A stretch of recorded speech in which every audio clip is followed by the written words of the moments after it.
Good morning, everybody. ITU Live, brought to you by Academy Sports and Outdoors. I'm Texas Homer. Next to me, Eric Nalin. Down low, Coach Dub. Speaking of Dubs, Texas was able to get the win in Red River, convincing fashion. It was a very, very enjoyable Saturday. You guys need to head over to InsideTexas.com, though. You can join for just $1 right now. Best team news, analysis, recruiting, and the vibes. I got to say, the vibes are absolutely immaculate right now, gentlemen. It's a great time to join the board. Say what's up to the chatters. Drew M. Good morning. Jacob. Good morning. Roaster. Good morning. The air is a little crisper this morning. That is true, Brett. All right. We're just going to chat because that was a fun game. Rewatched the All 22. All of that. And that was very enjoyable. I've also scouted Kentucky going ahead there. So that's going to be an interesting game. What shocks me about the SEC repeatedly is like Kentucky's not a good team, and then you still watch them. You're like they're still huge. Like whenever they're on defense, man, they're big. So I was watching them this morning, and that environment night game, it's going to be a lot louder than I think a lot of, because we all just call it a basketball school, but it's going to be louder than people expect. Well, and they always have that game a year where they just drag somebody close to the brink, and I just hope it's not us, right? Because they're known for doing that too. They got Ole Miss last year, right? So that's kind of the trick. But the SEC just always Georgia to the brink last year too.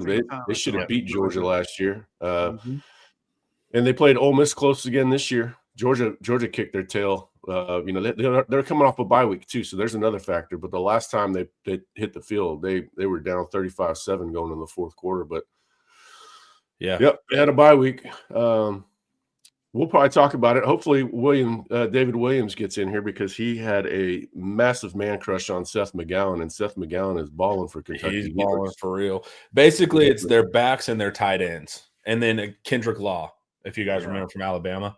Yep. So they're still really struggling out there. But like I said, Kentucky has a way of they still got players. Like when you look, you're like, that's a good-looking football team. So we need to make sure that we keep the energy up. But why would we need to keep the energy up? And that's because we beat Oklahoma convincingly and like a ball control executing offense. I tweeted, I haven't seen this team all year, but I'm down with it, man. That whole strategy of 12 personnel, running the ball hard. I thought, to me, like rewatching the All 22, I thought that was a coaching win. Like it was just good scheme. He's got BV's defense figured out. He's just like, okay, y'all can do all your games. We're going to run outside zone. One of y'all is going to get out of a gap. And Wisner, and rewatching the offensive line, the narrative was like, offensive line did great. Not necessarily. Like I think we gave up like 16 or 18 pressures. Yeah. And the run blocking wasn't like immaculate. I thought it was more the coaching was really strong. They played to the strengths of the offensive line. They didn't ask them to do a bunch of stuff that would put them in trouble.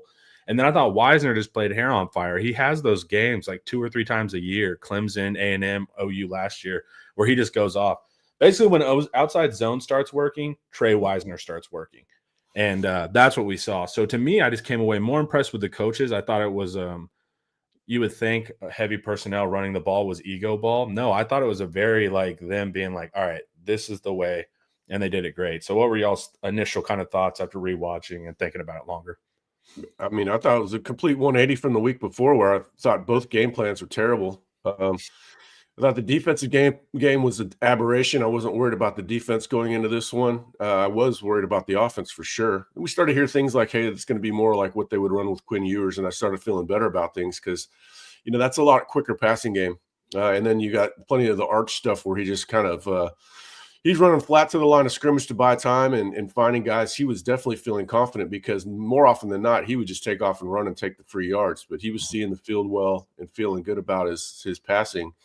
A lot of times that he would have taken off and run, he was just delivering dimes. But it was a really good game plan. It was a total team win, just like last week was a total team loss. We saw complimentary football for probably the first time all season. And he was, like you said, it was confident. He believed in his team, and they rewarded him. The blocking was not great. I thought Nick Brooks was good relative to expectations, relative to that being his first start in that environment. That's crazy. That's something he's going to be telling people the rest of his life. Yeah, my first start was Texas OU. And there were, one thing I like about outside zone is there were times when they were pushing the guys out of the picture. You get them flowing one way, and then you just keep them moving the opposite way where Trey's about to go. And Trey was really good at filling that cutback lane. That's one of his strengths. Ran with good vision, patience, and feel. He just that's the scheme for Trey. We kind of knew that. We knew that coming into the season. We just didn't know if they could block it, and they're blocking it better. Hopefully, they latched onto something because they're still seeking identity. I'm a little bit worried if Sark wants to go back to the Florida offense. I'm not sure they've got the pass protection to pull that off. So I'm hoping we see more of what we saw Saturday going forward. But Sark, he will change it up one week to the next. We just got a good example of that. He'll tell you himself that he's going to have a game plan for each that's based on what he sees on tape. Sometimes it works, like it worked on Saturday, and then it doesn't always work. But it was just fun, and I was really happy for Sark and the team that had been taking a beating over the last week. Coach. Man, definitely. Look, I thought Trey Wiseman may just be the OU killer, man. That one player that plays for Texas that always has a good game, Marcus Johnson, whoever it is, like just always seems to show up in his game. I think Trey is that guy. And when I saw my man Spencer Shannon out there lift the Mason Thomas off the ground, driving him, I saw, yeah, we're gonna have a good day, man. Just to see the tight ends like block somebody and change the line of scrimmage was good. I thought offensively, Arch did a lot of things that we thought Mateer would do. Use his legs to get outside the pocket and then find somebody like a scramble drill. Like Arch was really, really good at that. And then I want to say either you posted it, Eric, or Joe posted it. In fall camp, we were working on Manning rolling out the pocket and hitting Livingstone going out of bounds like on a flood concept. And then to see that in actual real time in a game, I was like, yeah, this is why you work on it. I know a lot of people gave Arch some flack in fall camp. Like, oh, he let him out of bounds. Like, no, that's the way the play is designed. And then to see it happen in the game, like to see them on the same page, it was wonderful to see the receivers work with Archman and scramble drill, get open and continue to get open. I love to see it. Offensive line, I loved it for the fact that they fought for 3 to 5 seconds. Yeah. That's all you can ask for, just strain and fight. And I actually saw that Saturday. I thought they wore down the OU defensive line. And if anything, when you slant and stunt versus Texas, it seems like it never works. Right? You go back to the A&M game, everybody talking about Mike Elko's defensive line. When you can slant and stunt, we're going to kill you in the run game with outside zone. And those defenses continue to struggle versus Texas in the outside zone. And Trey is perfect for that scheme. But defensively, I thought Mateer was just bad up. He couldn't see. He couldn't read the field whatsoever. Even when it was just basic cover 3 and we showed it, he couldn't see it whatsoever. He just could not read the defense whatsoever. And, hey, man, welcome to the party, Brass fans. I was happy to see that man get let loose on Saturday. Man, he came after him, Lance Jackson, Colin Simmons. They totally ate the OU's offensive lineup. So it was just a good performance all the way around. Yeah, there were a lot of obvious heroes and then a number of unsung heroes too. I thought the tight ends did, like you mentioned, they did hold up, and they played all of them. I mean, Will Randall, I guess, was the only one that didn't see plays on the line of scrimmage. I thought Wingo had a good game. Wingo is playing a lot smarter. He was making himself available for Arch, and there were some big conversions that he had. That 3rd and 15 was probably Arch's second best throw of the game. It was 3rd and 19 actually. They got 15 yards and then kicked the field goal late in the game. Just very confident. He's a lot more confident, it appears, than he was early in the season. Yeah, there's a lot of stuff to build on, but like you said, it's like they've got to show some consistency, and I want to see some identity. I'm not worried about the defense at all this season. I am worried about the offense finding its identity and continue. You got to build off of this. It can't be a one-off. That can't be the highlight of the season. Yeah, are you talking about the one where Arch rolled out left, Wingo was with his guy, and then he doubled back real quick and caught that? That was he reversed out of that and then made himself available and then dropped. No, later in the game, it's 3rd and 19. And Arch rips. It's an absolute missile on a line. He picked up 15, got tackled, but it got him back in the field goal position. Wingo was just solid. We didn't see as much run after the catch. We were seeing him be like a possession receiver, and it's like, okay, well, that's good because they need that too.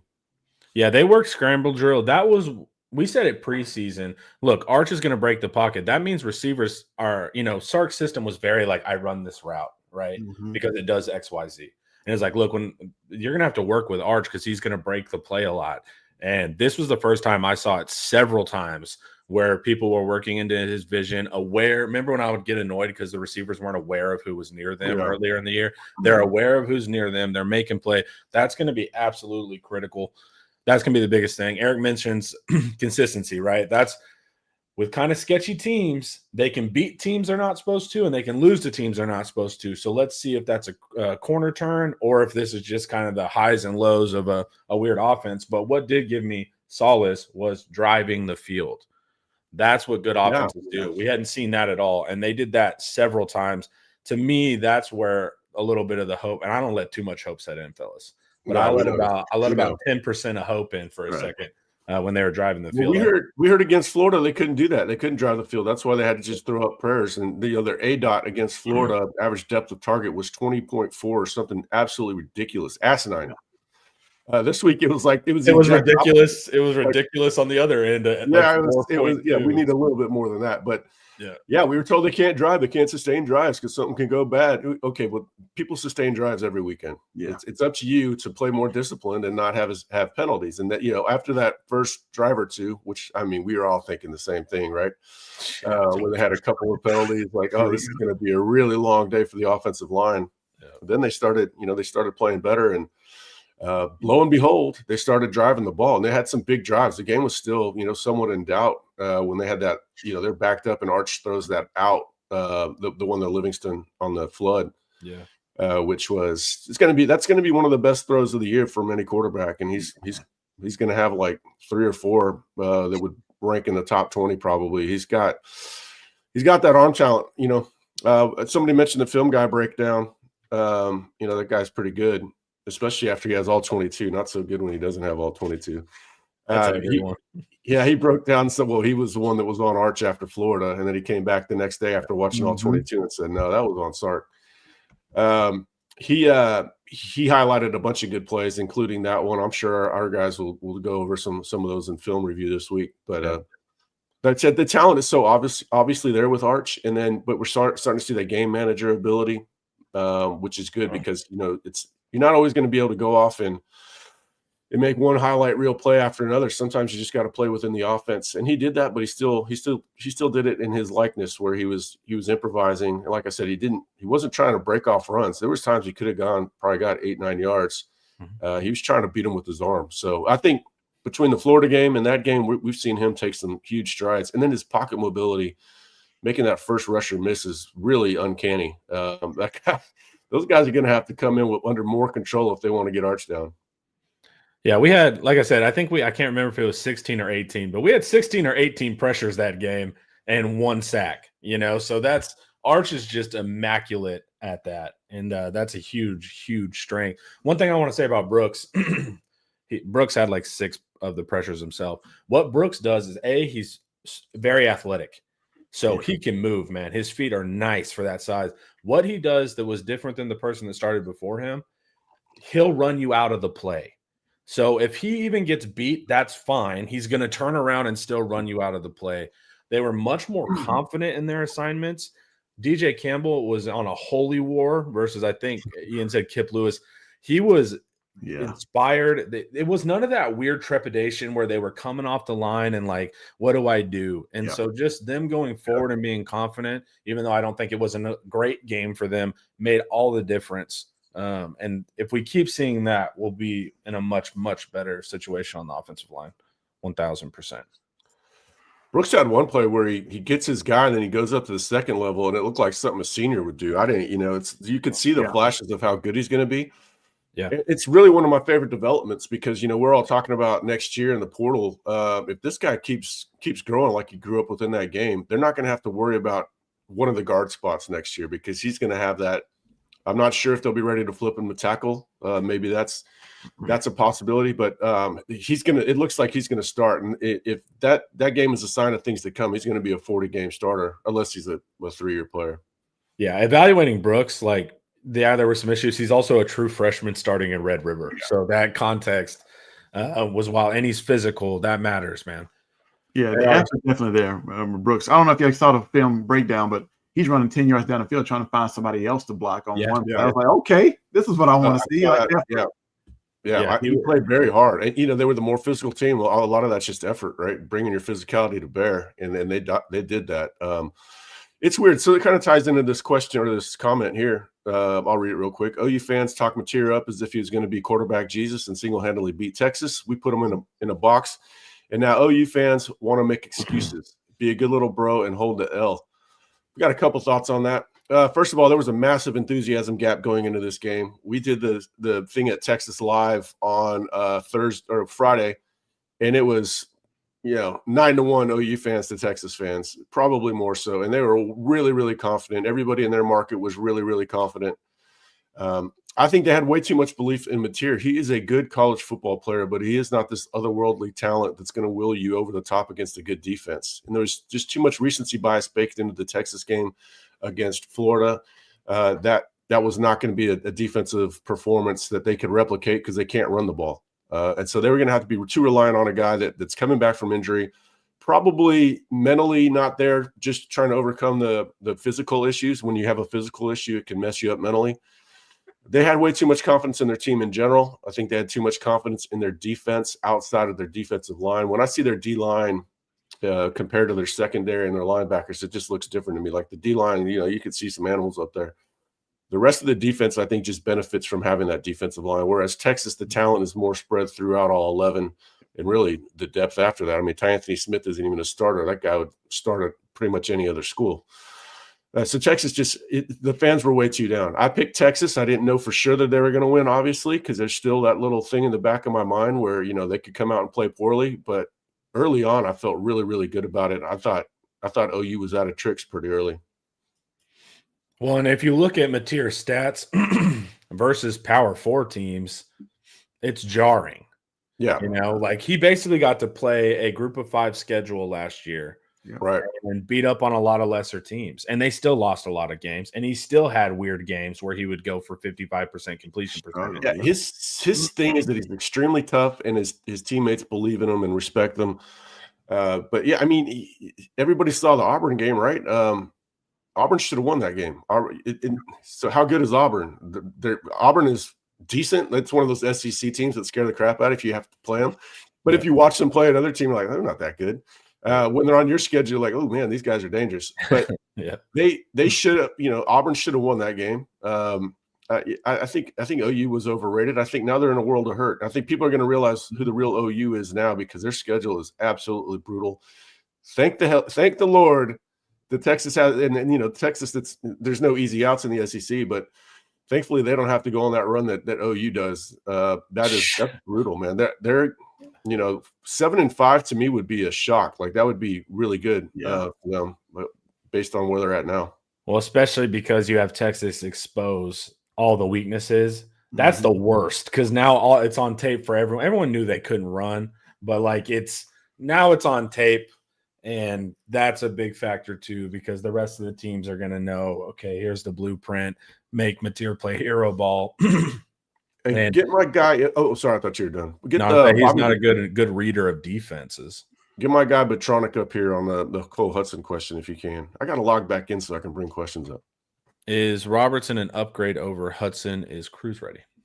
No, and no. And Cruz, I think here's the thing with young players. Well, when they know they're not going to start, I just don't think that they're as bought in as they need to be. Cameron Williams, when Christian Jones came back, I'm not going to say Cameron Williams checked out, but Cameron Williams, he thought he was going to be starting, and it just, you lose some mental motivation. I think, I think Cruz is going to be a little bit different in the spring. I just wouldn't expect to see him. And Robertson, apparently not. Apparently Robertson is not an upgrade over him. We haven't heard that he is in practice. I've never heard that. We've heard that Robertson was ready to play, though. And so Cole Hudson has had some rough snaps. He also sprung the block on the Trey Wisner cutback too. He hits the guy right as Trey cuts right behind him out in space, and it was a really big play. But yeah, he's had some struggles. It's an issue. It's like this ties back into the succession planning that we've been talking about on the offensive line. Flood did not cover himself in glory in that regard. All right, before we keep going, guys, let's hear a word from Academy Sports and Outdoors.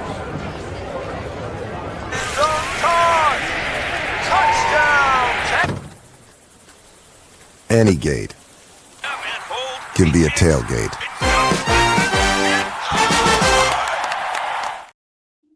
It really can, guys. It really can. I'm ready for a weekend at home after that 3 days and 3.5 days in Dallas. Man, I'm losing my fastball. I'm throwing junk at this point. Y'all did good on the live podcast, especially because y'all were at an away game, dude. Yeah. y'all were getting heckled a little bit. Oh Dude, yeah, man, yeah, we my were man getting Ian. booed. They were great afterwards, though. They all, they got a little minor respectful round of applause. But yeah, we were in the Lions' Den. But who would you rather be with than Ian? And nobody's messing with Ian. Dude, Ian was cutting promos. He was going right at their neck. Yeah. Some of the comments were like, Ian's got a testicular fortitude. I was like, people don't know about Ian, man. They think he's like this meek, like bookish guy. He's the most competitive, antagonistic. He is. He is a dog. Ian's the most gangster dude on our staff, man. Yeah, dude. He was going right at him. They suck. Like right to the Ian's mental strength is next level. Yeah, dude. People have the read on Ian is so wrong until you get in there. It's hilarious, but it was a good podcast. All right, and then I want to talk about Arch a little bit more in depth. Stat line wasn't crazy. I thought this is the first time this year we saw Arch play quarterback, right? Like truly be able to manage the offense, make critical throws when he needed to, really back-breaking runs, exactly how we wanted to use him every, 3 or 4 times a game when they're sleeping on the read. And then he does the burrow as well. So I thought this was the first time. Now, the A-dot is not great, but I'm awesome with that performance versus him just having to run around and try to throw it up. That's what scouts want to see too. Can you control an offense and move it forward? So I thought we saw a big step of Arch versus Florida, knowing, hey, he can play in the fire if he has to. This was another big step for me of, hey, because if you look at the quarterbacks that are having a lot of success, like the Dylan Gabriels and that kind of like older quarterback, it's just guys that move the offense forward. Yeah. And to see that in such a big game, no WTF throws, didn't look nervous at all. It was just a sound performance. Let's go forward. I actually have a run game now, so not all the heat's on me. Yeah, he had 2 throws. One, DeAndre Moore back in the end zone. Like, he didn't panic in the pocket. He could have forced it, and it's like, oh, DeAndre's wide open, and he delivered. But the one thing I loved is he took the check down. Like, I don't care.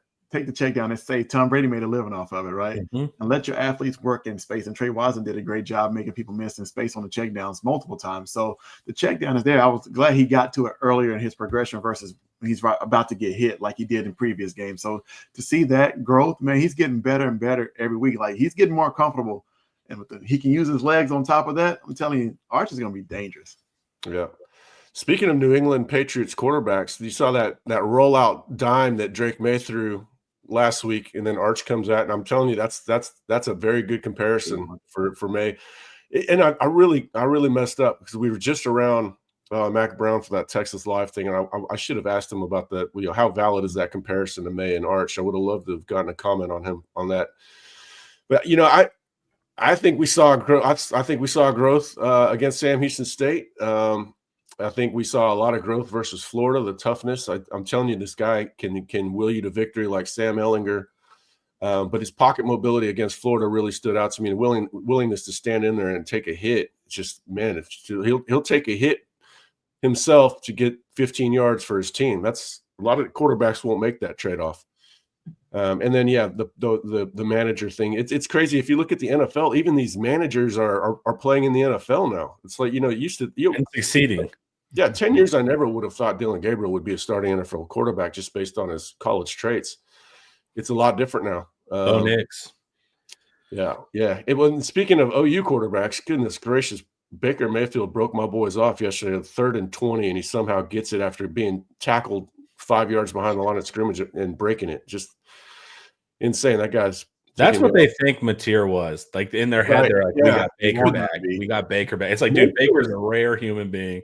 Mayfield is thick, dude. That if you hit him in his trunk, he's just going to bounce off. He's much stronger than he looks. I don't know where it comes from, but and he does have that dog in him too, like Ian. It's Baker Mayfield and Ian, probably in the opposite order. Put him in a cage and see who comes out, man. See who comes out. I'm taking Ian. Ian's going to think his way through that fight. Yeah, Ian's going to have all the strategies at a time. Yeah, so I've been saying it that the Arch Manning that we're going to have by the end of the season is going to be the Arch Manning that everybody sort of expected, and then everybody's going to be reversed back and go, Well, he's a Manning. Of course he's good. What else was he going to be? I never said otherwise. No. Yes, you did. I've got the receipts. I know you did. But it is going to be that simple, and that was a large part of my calculus was that he is a Manning. Genetics matter, and then the toughness. I knew about the toughness and the athleticism and the swagger, or moxie, whatever you want to call it. He's got that too. He has everything coming into the season except experience, and now he's getting that experience, and we're seeing the improvement correlate to that experience. Yeah, my big thing is this. If you notice, our successful games, minus Georgia, are against these aggressive, penetrating defensive lines. Yeah. So like an A&M and an OU. Outside zone works really well there. Where it doesn't work well is against lighter fronts that can move. That's where we've had struggles with it. So to me, I just have to see, because this is like a classic outside zone was working and we look like world beaters. And then when it's not working, we don't look like world beaters. And so a lot of this was scheme dependent. A lot of this was coaching. I thought on top of coaching, Trey just was in the matrix, like I said, pointing out lead blockers. So I don't know how this game is such a weird game. And Sark clearly understands that defense. I don't know what it means yet going forward. Well, one of the hidden benefits is they didn't have to really run Arch much. They ran him a couple times. There's way more in that playbook for when they need it. Maybe they don't need it till hopefully they don't need it till Athens. But there's an emergency plan for that run game if we have outside zone. But I'm with you. I'm a little bit from Missouri on the running game still. I think pretty much everybody is. I'll enjoy the hell out of that game for a very long time. But we need to see some consistency, and we need to see them to have a second, third pitch. Yeah, 1,000%. Yeah. Because we tried to sit back on that one obvious play action deep shot, and R. Mason Thomas was like, all right, just stacked him. So it's man, he got Gooseby could have got called for a hold on it too and still couldn't slow him down. Yeah, man, but that's my thing, dude. Like, R. Mason Thomas is going to win a rep against you. Like, he's a hell of a pass rusher. Yeah, if he doesn't get 2 or 3 or 4, you're doing all right. Like, he's going to win a rep eventually. I'm not. But that was my thing, is that we were at like 4 point something ADOT. It's a little bit of an indictment. It's smart coaching, but it was a very sober analysis from Sark of like, the offensive line is not going to be able to get too much involved in this, and I'm going to try to kind of bypass that.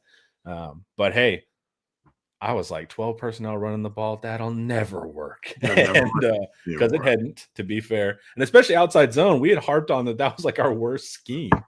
But shout out. Having Washington back matters. Just the patience of an older back matters there, because he was just reading well. And then also, I ought to give it to him. I've been getting on him for his lack of explosivity or breaking tackles, and I think he was like 4th in the SEC this week in elusivity. So he actually broke tackles too. It wasn't just purely like offensive line work. So shout out Wisner. We need that kind of maturity, and of course his heart that he brings to everything. So yeah, happy to see that side of the offense. Who else kind of read it well? He didn't have much success, but James Simon, when he got in and ran the outside zone, he saw the hole. He just didn't have the same blocking. Like, you can see the vision of a young guy. He was pressing the hole, and Trey did a good job. Even on inside and duo, he pressed the hole first instead of just bouncing outside. Like, he was very patient versus somebody like Jared Gibson, who, like, he didn't see the hole whatsoever. He just ran wide. It's like, no, dude. All right, get him out of there, right? Trey, you got to go back in. I know you just took a shot in the ribs, but I need you back in. So, yeah, that was a Trey Wiseman game, and I love to see that. The coaches have tried so many times with Gibson. Like, they like keep, hey, here's your shot. So that one's frustrating. But I thought the screen, not the outside screen game, I don't even like that for a good team at it. But it was I think the first play of the game was an inside screen to the tight end, right, to Washington or something like that. It was very early of like, look, you guys are over aggressive. We're going to teach you. We're going to punish you with that. We're going to get the ball out quick. Not a lot of deep shots. That's fine. BV played the style that I thought was going to be the good wrinkle that was wrong. Of, hey, sit back, make them execute, and I'll be damned. They did execute. So that was a really interesting factor for me. And it was just like, I just keep harping on it, a really confident, dedicated game plan. You saw it in the first quarter, second, third. He didn't go away from it, and it paid off. So shout out to Sark there. I know he was mad at all the media in this post game, but I felt personally attacked, and I wasn't even, all I did was write what happened in that game, man. It wasn't like I was out on the Sark era. Goodness gracious, I've been as high on that guy as anybody.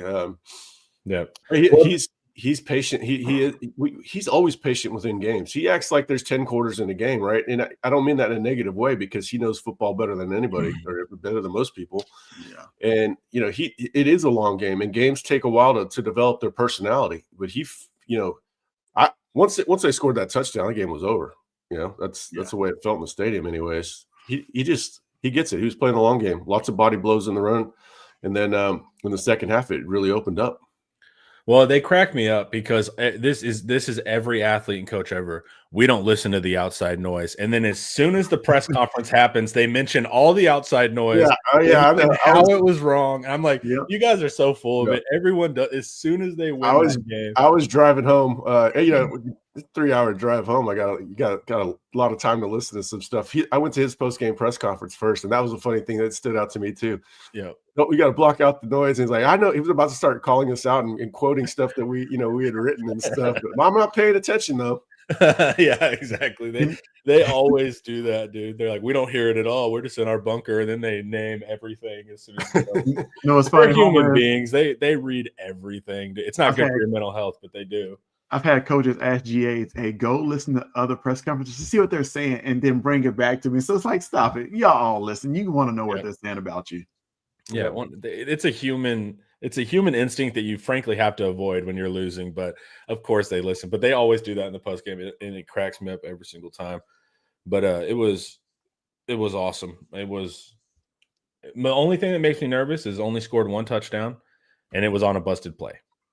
So if you watch it, they motion Wisner out, and the linebacker doesn't pick it up. So to me, that's still not solved. And the red zone's been really bad, but that's because Sark's been going up for it on fourth down. This is the offense you kind of would have seen if Sark was kicking field goals in prior games. So I didn't feel like there was actually a leap there really at all. I thought that was more of the same. The major difference to me was the ability to drive the field. Yeah, and the opposite on the other side. I think somebody said on IT, it checks out from memory, but I didn't fact check it. Is that the OU never got in the red zone? So that's just a very big difference in the game. The game, the score is 23-6, fairly modest. It felt worse. It felt like Texas had much more control of the game than the final score indicated. Yeah, and it was. That third quarter was a legendary third quarter, driving out of our end zone, because that was a chance for them to flip it, and we took back control. That was big growth. Yeah, that was the margin of that was the big score differential. There was 25-4, right? I think that was the number of plays Texas had versus what they had. Yeah, tough to win like that. Yeah, for sure. Yeah, choking them out is not how I expected this game to go. But shout out. Before we keep going, guys, we're going to talk defense next, but let's hear from Andre the Lawyer. Texans know when you're injured, there's one name that gets results: Andre the Lawyer. Trust the team that has secured millions for their clients and helped thousands of Texans win their injury cases. Car wrecks, slip and falls, 18-wheeler accidents, on-the-job injuries, wrongful deaths. Don't let the insurance companies tell you what your claim is worth. Andre the Lawyer will fight for you. His principal office is in Dallas, but they serve Texans throughout the state. So don't wait. Call 214-444-8808. That's 214-444-8808. Contact info is in the description. Defense. More aggression. More blitzing. They did some cool stuff from depth that I thought was interesting. They showed more pressure. Sometimes they would drop out, but it was a different game plan from PK than usual. The more pressure mattered. And, of course, shut down their run game. I don't know really what that means, because Illinois State had success shutting down their run game. Their run game's terrible. Their run game was horrific. Jaden Ott, probably the worst purchase of all time. They should have been aware, because that guy's just an outside runner. If you look, he's like 80% outside runs. He's not that guy cannot run up the middle. And so that was a factor that I think, unless you're playing a ton of outside run game, that's just not a good fit. But shut down the run game, I don't know. That doesn't really mean anything to me. But hey, man, 3 picks should have been like 6 picks. And then the sacks get layered on at the end whenever they got super unbalanced and we're having to try to go for it. But Mateer looked confused. Mateer was, they talk about tough guy. He was not taking hits. He was falling down, running out of bounds. It was a smart thing to do, but he was protecting himself an unusual amount from Mateer that game as well. So what'd you guys think of the defense overall? Ty Anthony is someone who caught my eye. Brad Spence caught my eye. So many guys caught my eye. Yeah, I like what Ryan Nelson here says. Manny was a stabilizer on the outside. You know, he got gifted a couple picks, but he's really good against the run too. He's stout out there. He punches it like Ian Boyd. He punches above his weight out there at cornerback. He's a leaner guy, but he plays strong. It was good to have him back. Taft, I feel like Taft sets the tone in damn near every game. You know, he's flying. He's flying around in the first quarter. Seems like every first quarter he's flying downhill. He was evident. See Lance Jackson getting some love here. Lance is going to be a freak of nature. The boy Homer. Yeah, that's my boy.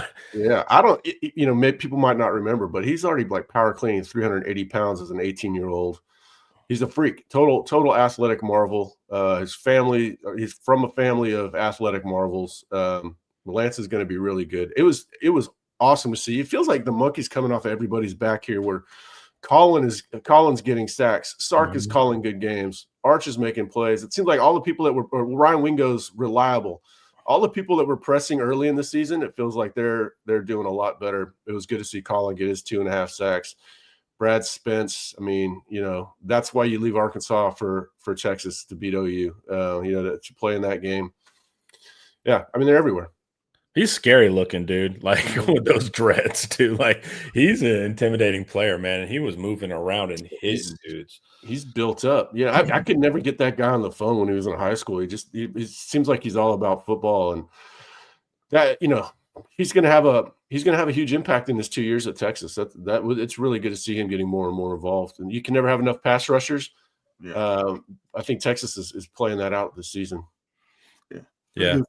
Spence come from linebacker depth a couple of times too, and bring as they added rusher, so they kind of line them up all over.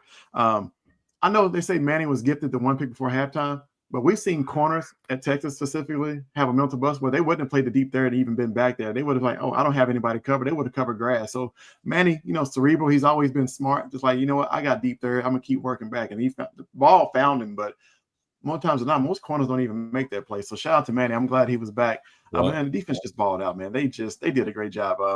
I did see a couple of times the safety showed cover 2. They had their body turn like Caleb Downs, and then they switched to cover 3. I said, okay, good job, PK. I would have took that from Matt Patricia too, but I thought that was I saw that wrinkle in there. I thought that was pretty cool. But man, it took away the middle of the field. I know Ian mentioned that multiple times. That's where Material likes to throw the ball down the middle, and I thought we just took them away in the middle of the field, even though he kept trying it for some odd reasons versus going outside versus cover 3 of the seams. But man, I thought he was fed up. I thought he was seeing ghosts out there. The pass rush was just coming at him. They couldn't run the ball. I thought they wanted no parts of our front seven whatsoever. Right? You saw they tried to put Ott out there to go block Anthony Hill. He's like, well, I'm not blocking that dude. You know what I mean? So they wanted no parts. It was on Muhammad's second pick. The first pick, he was in coverage, and then he noticed he was going to throw a bad, broke off of it. The second one, he's in cover 3, but no one's to his side.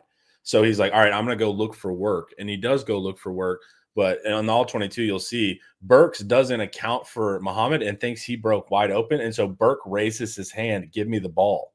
And Mateer throws it, not realizing that Manny's coming right into that window. So it was also Burks that didn't help Mateer there because he was like, I'm open. And Mateer just trusted him. So it looked like a crazy dumb throw. It's not as crazy of a dumb throw whenever you're able to see the whole field. They just didn't help each other out very well there. I like the podcast too. They did a good job, man. Yeah, appreciate you guys listening. That was a lot of fun. Those guys before us, the OU guys, I'm going to go listen to theirs later today. Yeah. Teddy Lehman and Gabe Eicher, those guys are really good. A lot of personality, a lot of presence, and very smart, obviously. They're not just good football players. They've got an analysis brain. That market's lucky to have them. And they do a bunch of film study and stuff too. So the IT audience, if you're going to go hop over and watch a podcast, that's one of the ones you want to check out because it's very kind of similar to our style, more intellectual. And, of course, former NFL players, OU guys. So also understand the actual player side of it. So they did a good job. It was funny seeing Eicher stand next to Ian in that photo. We put up, there's a little bit of a size difference. Yeah, I joked, let me stand over to the left of Ian because I didn't want to be next to Lehman or Eicher. I'm not a small guy, but those guys were dwarfing me too. So yeah, those guys are the real thing, man. But hey, we saw they had players. I had to go get Malik out there too, come out there and give some stories. So we had a athlete presence as well. Speaking of an athlete presence, there he is. Yeah, Malik did a good job as well, man. He's so good on the mic, man. He's Malik, and I saw he's on his Instagram. He's doing like a cooking show now too. So like Malik getting after it. Malik's always loved to cook. He'll be doing the barbecue in the back when he was like 16 years old for the family. Yeah, he's a great personality. Did you say intellectual and former OU football player? Yes, I did. Well, there's it's relative. There's a ceiling there. But yeah, they do a really good job over there. I laugh. They're one of their sponsors. Of course, it's an Indian casino. Yeah, of course. Well, that's that's what's annoying, dude. Is like you could get real good money if you were an Oklahoma podcast. Oh, yeah. They have that money hanging around there. We in Texas, we're like, dang, that's a nice sponsor to have, man. That's for sure. So yeah, what did we? So Charlie mentioned them going over the middle. Even when they did catch stuff over the middle, we hit them. And so we made it just, hey, you're not getting free run. That's what you see on the All-22. If when they did catch over the middle, they were contacted. Yeah. That's important too psychologically, right? Because that whole offense, their whole thing was quick pass, and now I get to run for 20 yards. Yeah. And as soon as you catch it and you get smacked, first play of the game, right, where the tight end, drops that ball, and then both Longhorns smack him. Like psychologically, I liked what we did over the middle too. There was no free lunch for them, and I thought that was important. It was funny watching Oklahoma breakdown post game saying everything Ian has been saying for weeks. Yeah. Ian is so locked in on Oklahoma. I don't know why that fan base doesn't appreciate him more. And I mean that. Like if there was somebody in a different market break, like I told Eichert and Lehman, I listened to their preview on the drive up to Dallas. I told him, I said, you guys have a good handle on this. Like, Texas fans would gain value from what you guys broke down. And it's good to hear an outside voice. It's just, they find Ian so antagonistic. They're getting owned by somebody that's, he doesn't do himself any favors. He trolls and he if he was just presenting it, but Ian knows, Ian has that WWE in him. You saw him cutting promos in front of the audience. Ian, it's Ian's presentation that often does not get him heard by Oklahoma fans. They also don't understand that he's a national analyst that went to Texas. Yeah. Like he was Football Outsiders, right? He's covered the whole sport. He named the Veer and Shoot. He's written an incredible book. People don't know about Ian and they think he's just a Texas writer. He's not. Right. He just happens to be a national writer that writes for Texas. And so listen to him, even if it's not your team, Yeah. So that was a big factor. Some things with the defense, I got to see. Next thing is I got to see, and this is a rare ingredient list that Florida has, so I don't know who else has it. Oklahoma's offense is exactly what Texas has shut down. It's not a good offense. Can't run. They're spready. Next thing is who's a team that moves forward with a decent running back, PA shots, and those play action shots. Not a Dallas Wilson, that's rare, but who has a good number one receiver? Well, that's what I want to see is a forward attack. Kentucky's going to be run-based and then throw it over the top. Butch Hamden is their offensive coordinator. He worked for Sark in Atlanta in 2017, I believe. And they've got two good running backs. Now, their outside receivers suck. They chunk it deep, but it's going to be play-action game. If you're talking about like a styles make fights thing, that would be one that you would worry about if you're still worried about Florida. I'm not. I just don't think Florida was that. That's not going to happen again. I would be shocked if that happened again. The game plan was a big factor in why that went so bad. Right. I just don't think that's going to happen again. But I'm curious to see how they handle Kentucky because Kentucky, they've got two strong-armed quarterbacks. The guy that played the second half against Texas last year starting, Cutter Boley, which is a pretty good Kentucky Southeastern Conference name. He's got a very strong arm. He seems pretty tough, but he's erratic. He can be inaccurate quite a bit. But he does have a strong arm, and they do have a good run game. So I'm curious to see how that goes, especially in that environment. You just want to show. They're not going to show up with the intensity they had against Oklahoma. That just goes against human nature. Yep. But you do want them to be amped up, play hard, play discipline, play physical. And if they do that, it's going to be almost impossible to lose to Cutter Boley. Well, and Sark wants to be mad at the media, but he needs to thank the media because we gave proper motivation that they clearly harnessed. So it's like also whenever that motivation wanes, right? Now you're back on the mountaintop. and you don't have that, can you sustain not that level of effort? It is OU, but can you sustain that mentality, right? Because when we were number one in the country, we didn't sustain it. So it's also motivation is a short-term tool. So going forward, can we keep that kind of chip as we get back into the top 25, as we likely string together these next few wins going up into Georgia? So that's my big thing too. Was this just a backs against the wall moment, or are going to be able to do that going forward? That's a big factor for me. What do you think, Coach? I think the next team for me is Mississippi State, just because how they play. If we're primary match 3, base 3, man, they're going to attack the seams and outside like no other. If they speed it up and go no huddle up tempo with it, we saw OU catch us earlier with substitutes. We substitute so much, right? I feel like Mississippi State can catch us a few times, and playing in Starkville, it may be different because they're going to spread us out to run the ball, right? So we got to play with a light box. But I don't know. I don't fear Mississippi State. I just feel like they can pose some challenges in the pass game with the vertical game with the veer and shoot. That's the only thing. They got some fast dudes.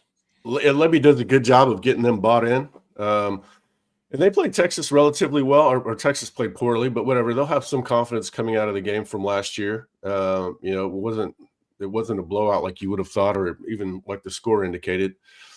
They're better than they were a season ago, despite all the losses. I'm not sure how they pulled that off. I think Lebby seems like he's a pretty good coach. He's done a tough job, but they just can't. They just have to be up for every game. The margin for error is so small. Mm-hmm. But a 9-3 SEC team's going to the playoffs. That's just the way it's going to be. And so they can afford one more loss. Hopefully, it doesn't happen. But we got to live in the real world based on what we've seen from this team. They probably will drop another one. But if they have a quality win over Georgia or A&M to go with this, the OU win's not going to look as good in a couple of weeks. But it's still a win over the number 6 team at the time. They can sneak into the playoffs at 9-3, but they've got to play with some sort of approximation of the effort and physicality they played with on Saturday, and they'll be all right. I think by the end of the season, Arch is going to be a force multiplier in ways that we haven't even seen yet, and that he's going to be at that point where he's willing that team to some tough wins. We just can't drop a weird one, right? Because it's like that's the thing too with up and down offenses is like you might get the Georgia win, but does Vandy catch you? It's like it's those things that you have to be aware of too. Why did the Oklahoma players pick a fight? So the one that was going around on Twitter at first didn't show the full context. That there was one that showed like the whole event. That was OU trying to talk to themselves. Like Texas just walking. There's really nothing going on. And then some of the OU players in front, they start bouncing around and talking, and then the whole thing. But to me, it felt very performative. It felt very like, right, OU, we're ready to play. And then Lance Jackson was having none of that. He got right into someone's face. He's so big, dude. And so he was doing that. Becton, of course, starts strong arming people out of the way. But it felt like OU was trying to see we're ready to play, and clearly they were not ready to play. Man, if you're getting Lance Jackson, Lance is, first of all, he's an 18-year-old true freshman, and he's a pretty quiet, nice, unassuming guy off the field. But he's the wrong one to try. That's for sure. He's first off the bus material. Yeah, they were not very talkative when Lance Jackson presented himself in that battle. I think they were more likely trying to talk to some DBs or something like that. But it's easy to be confident when you're like that. And I thought that was important, right? Because Lance Jackson had that bad rep versus Florida. We talked about in the film study. He didn't set the edge. And it broke my heart because I know he's a baller. And then he comes back this game. And so Lance Jackson, first rounder, he's going to be and he can just bull rush you, man. He doesn't even need the moves. He can just go right through your chest. So that was a big factor. But defense looked good. A lot of interceptions. Jelani, my boy. You had it. He read it too. He read it perfectly. He got in front of the guy. He did everything besides score the touchdown. The stadium, because it's coming down towards our end zone. Everybody sees it developing because he breaks on it from distance, and you can see that he reads it.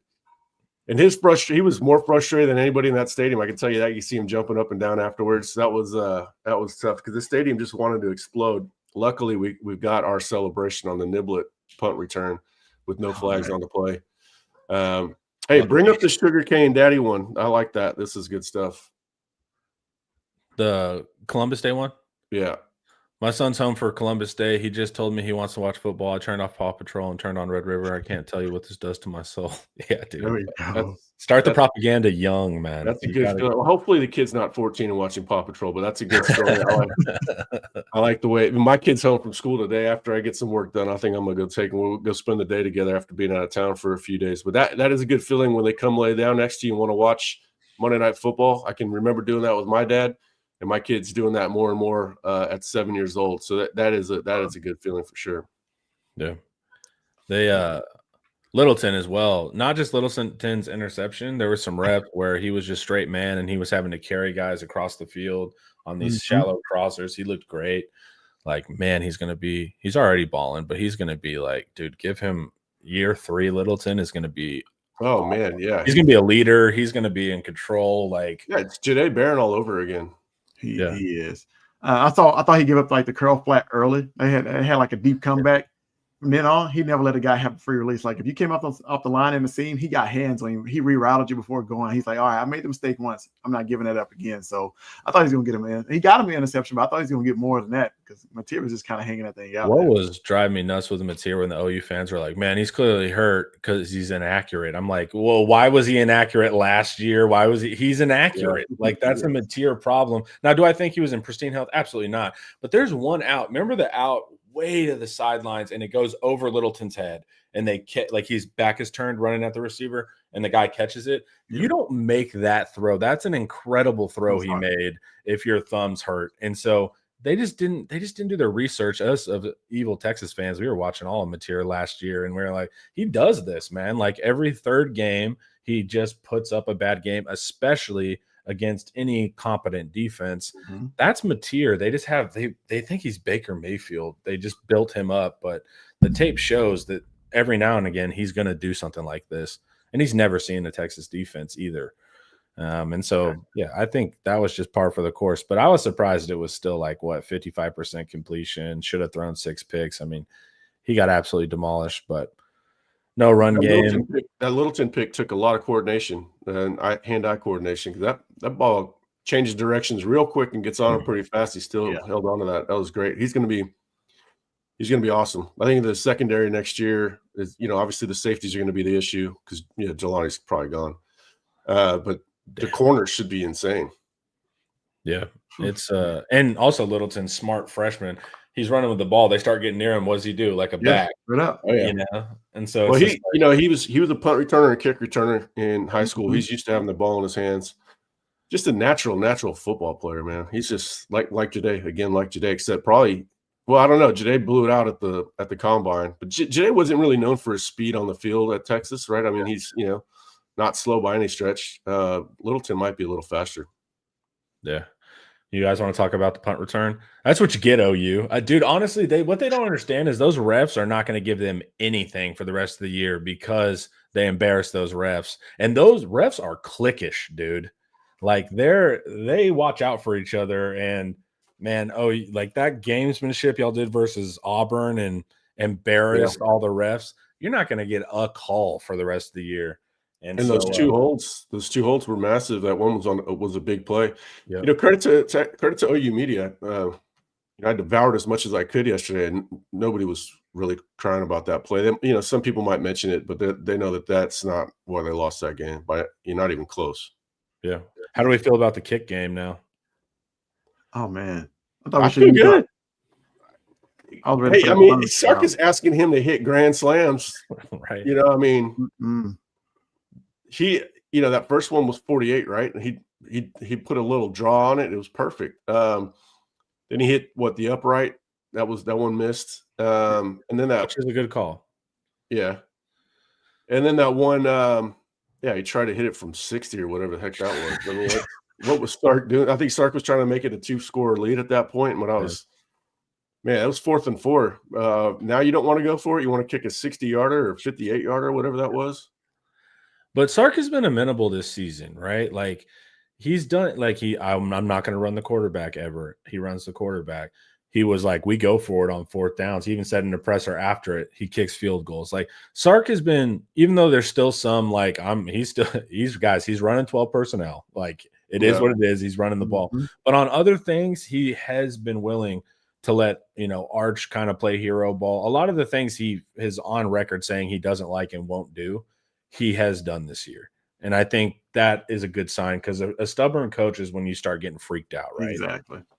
Yeah, So I love to see him go away from his tendencies, man. Like, just play the game. Let your athletes be athletes sometimes. I know what you got installed. I know what you got planned, but sometimes going off script, letting your players be athletes is a good thing too. So who was that coach,